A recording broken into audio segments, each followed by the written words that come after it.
ঢালিউড তারকা পরিমণি আবার আলোচনার কেন্দ্রবিন্দুতে।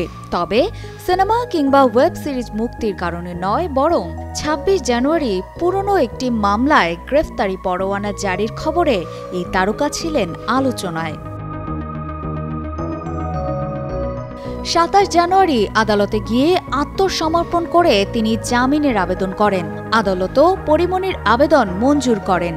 জামিন পেয়েছেন এই নায়িকা, কিন্তু তাও কেন কাঁদলেন পরি? গ্রেফতারি পরোয়ানা জারি হওয়ার পর ২৬ জানুয়ারি পরিমণি বলেছিলেন, পরিচিত ও শুভাকাঙ্ক্ষীদের সবাই অনবরত ফোন করছেন খোঁজ খবর নিতে। এটা তো আমার জন্য বাড়তি একটা যন্ত্রণা। ২৭ জানুয়ারি পরিমণির আইনজীবী জামিনের আবেদন করেন। এর আগে আদালতে আত্মসমর্পণ করেন পরিমণি।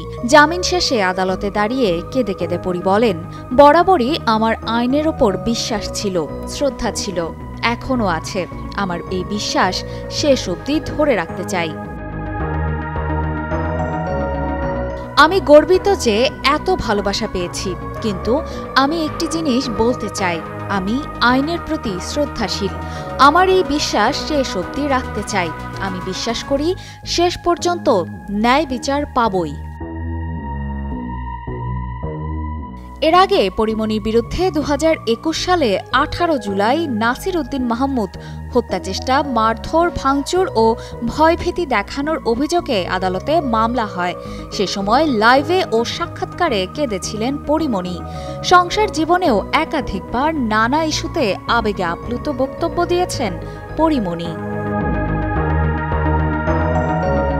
অপর্ণা বর্ষা, কালের কণ্ঠ।